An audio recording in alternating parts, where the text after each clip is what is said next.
Be the Talk, episode 160, featuring Katie Nall. Welcome to Be the Talk. We go behind the talk 7 days a week for tips and techniques to help you change the world. I'm Nathan Eckel, and a talker myself. I'm interviewing others who change the world with their talk. You can too, even if you've never given a talk before. Let's get started with today's show. We are live with Dr. Katie Nall. Katie, are you ready to talk?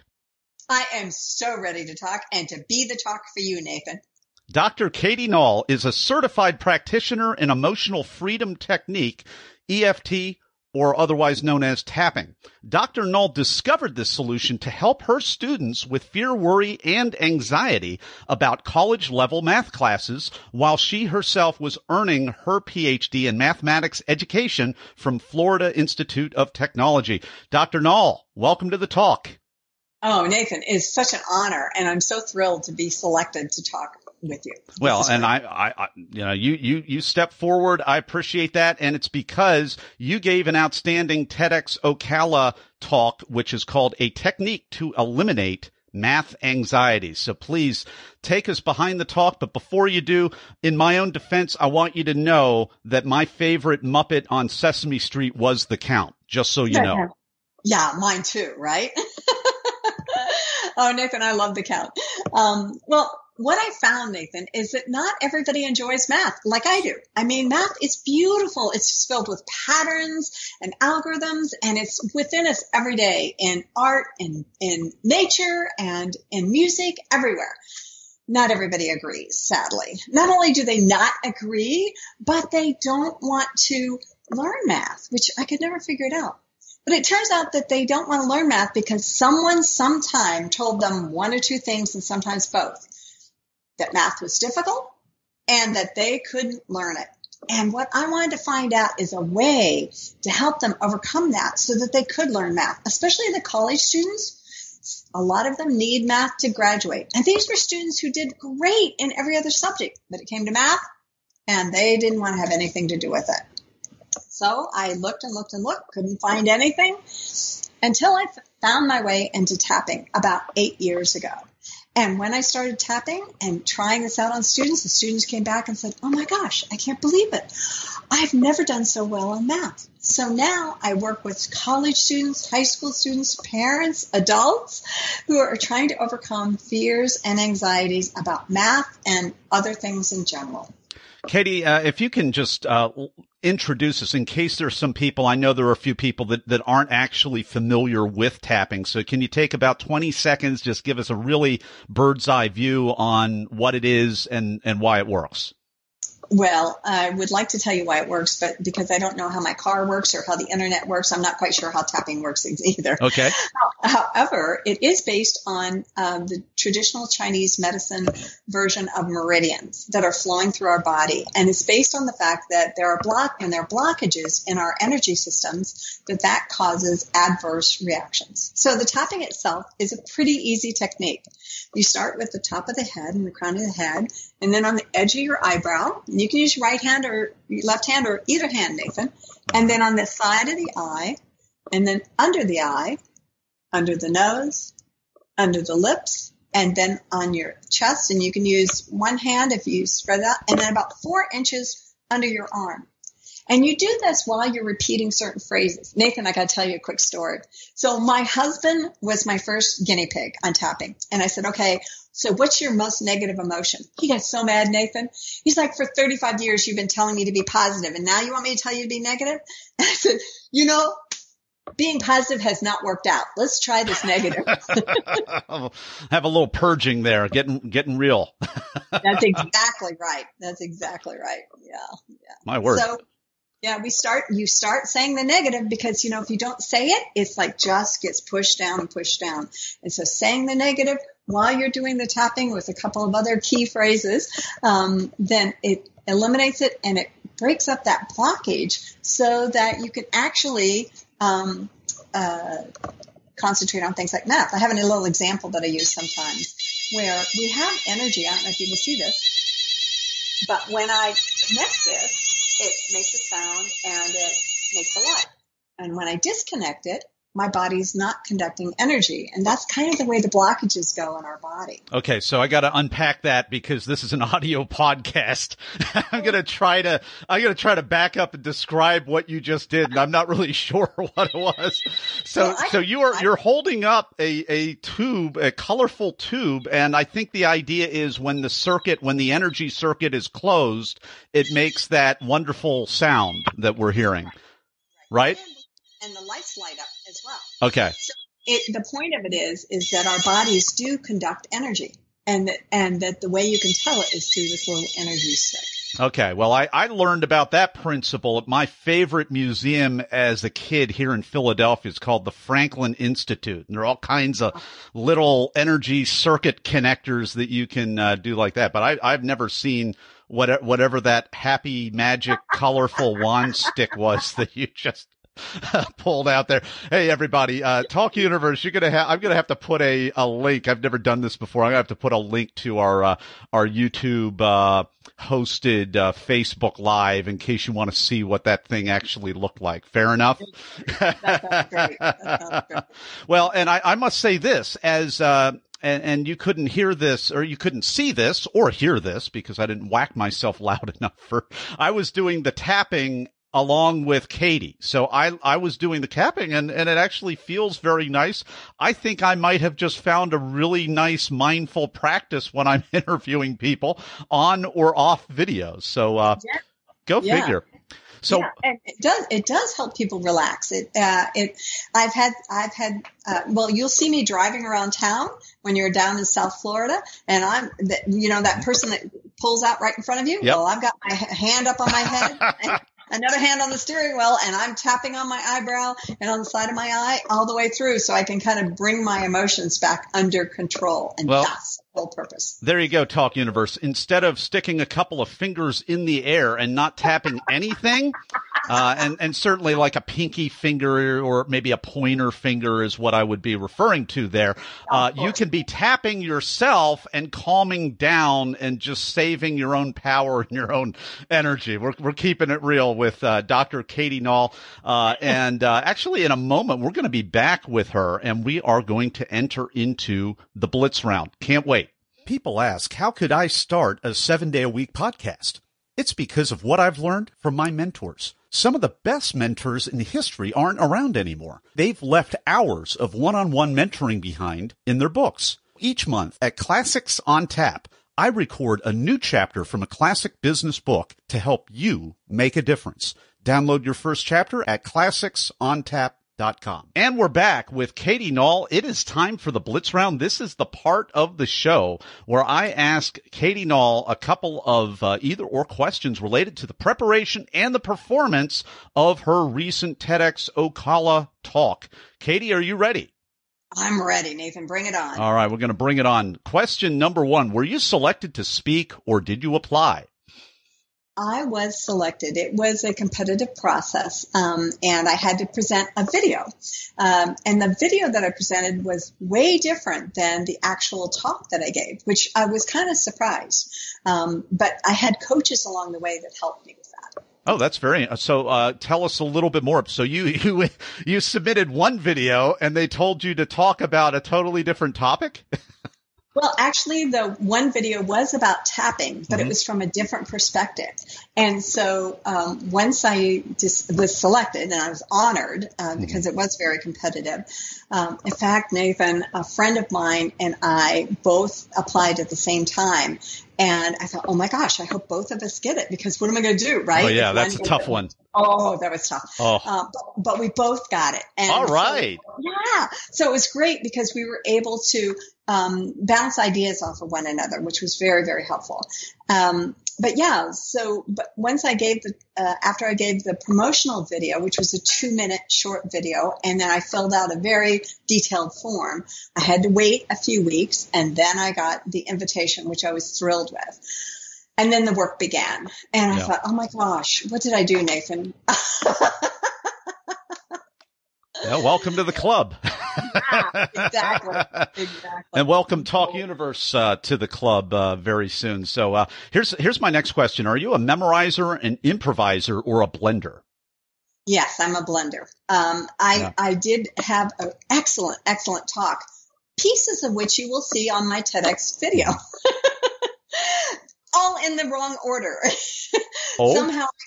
Somehow I got them all out. And my husband, who was in my audience, and my friend who was there with me, knew that I think they were kind of on the edge of the seat saying, I wonder if she's going to remember this. I wonder if it's going to happen.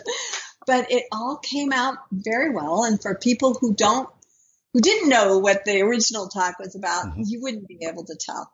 Yeah, I certainly couldn't tell. I mean, you came out with your story and then, went to one thing after another and whatnot. Would you prepare for your next, if there is a next branded talk for you, Katie, would you prepare for it the same way as you did, or what would you change next time, if anything? Actually, Nathan, I'm a professional speaker and a member of the National Speakers Association, so I give talks all the time.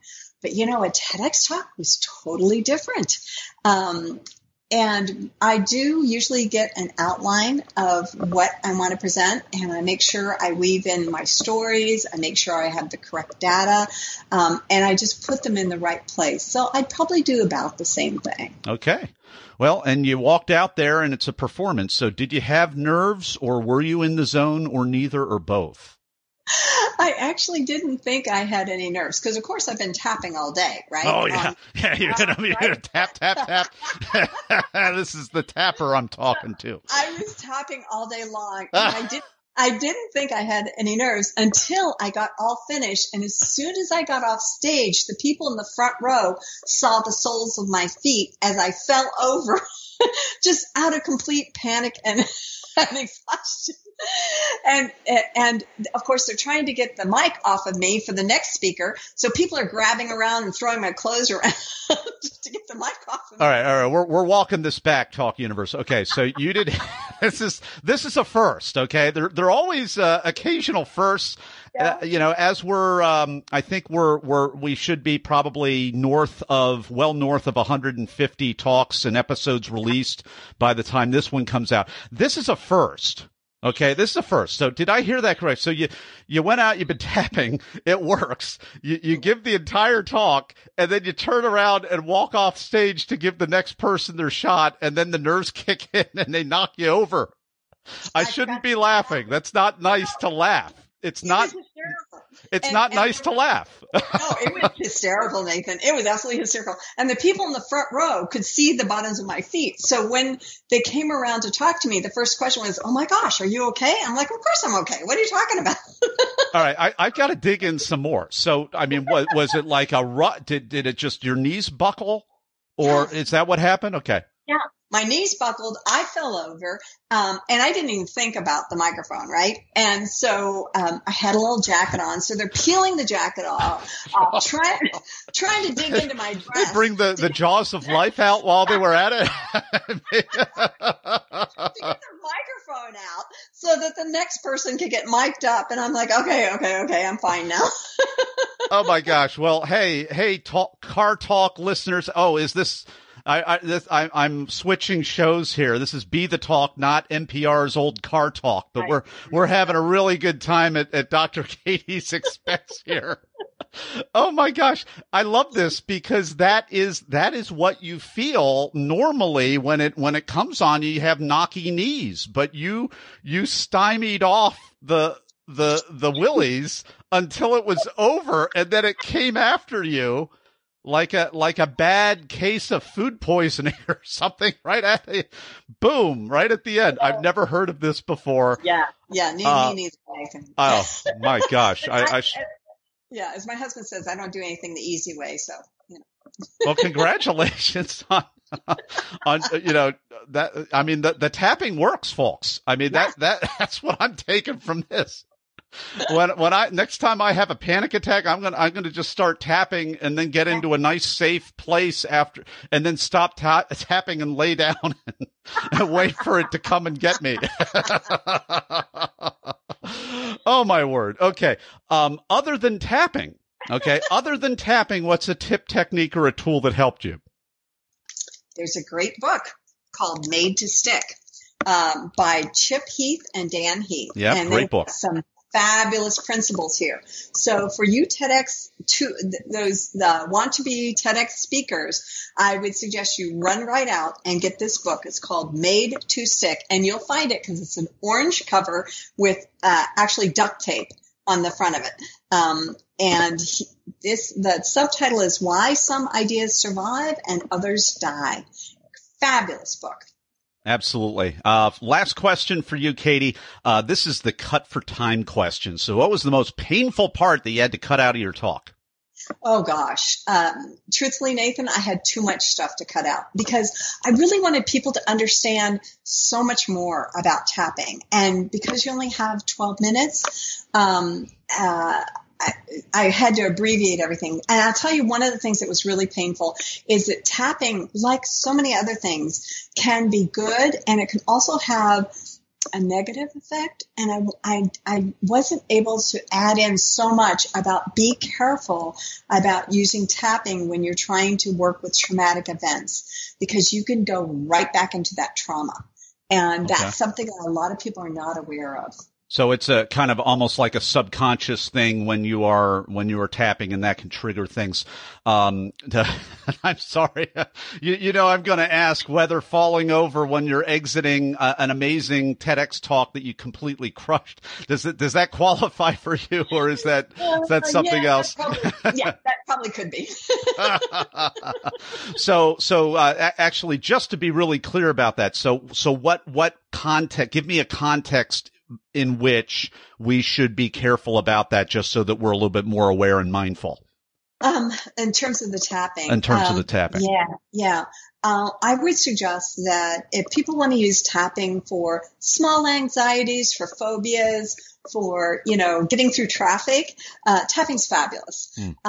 If you are going through a life-changing event, which could be a divorce, it could be preparing for a high-stakes exam like an SAT, ACT, GMAT, GRE, or if you've had a recent death of a loved one or even a pet, you might want to consider working with a certified practitioner who knows how to work you through that safely. So that you're not re-traumatized all over again. Okay, well, good to know. And I'm just going to use this opportunity to say that neither I nor BeTheTalk podcast is in any way a certified practitioner, nor do we necessarily endorse or not endorse this. Please see a certified person if you're going to try this out. And this is the official legalese on that on there. Final question for you, Katie. I mean, it's a performance. So you've already answered this question, but not including, what happened at the end. What was the most unexpected, strange, or just plain weird thing besides that with the capital T that happened during or right before your talk? What surprised me the most is that when I spoke to small groups, they were people I knew or friends. And when I did the practice part where I had them actually physically tapping and repeating the phrases after me, they, of course, chimed along. But I had no idea if an auditorium full of 500 people would do the same thing or not. So when they all started tapping along with me and repeating the words after me, I was really taken aback. And I had to regroup a little bit, and I was very excited because I didn't expect this. And there were a couple of places they laughed that I didn't expect. So it was good to do all the practice I did. I love it, and congratulations. We've been enjoying this extra enjoyable, I'll just put it that way, episode with Dr. Katie Nall. And if you want to check out a little bit of her talk, you got to see. I'm looking at this talk again, see what I can see. She gave a talk, and that talk is called A Technique to Eliminate Math Anxiety. And you can also see that by going to our website for show notes. It's called BeTheTalk.com, or you can just type that into YouTube, as well as you can find out how to connect to Dr. Katie in that show notes page. Her website is NallEdgeCo.com. NallEdgeCo.com. We'll have a link right there as well. And in a moment, we will be right back with Dr. Katie Nall's final word of advice to you, Talk Universe. Everyone wants to change the world, but not everyone knows the first step. Before you can change the world with your talk, it has to be selected. So grab the templates, timelines, and tools that I use to get my talk selected at BeTheTalk.com. And we're right back with Dr. Katie Nall. It's time for the final word of advice for Talk Universe. Nathan, for your listeners out there who have an important message to share. For instance, I really wanted people to know about tapping, and I really wanted people to be successful in math. If you have an important message to share, tap away your fears, tap away your anxieties, and get out there and apply to a TEDx and make it happen. Dr. Katie Nall, thanks so much for coming on the talk today and sharing your wisdom with Talk Universe. Thanks, Nathan. Thanks for listening to Be the Talk. For tips and resources to help you change the world, go to BeTheTalk.com. See you tomorrow.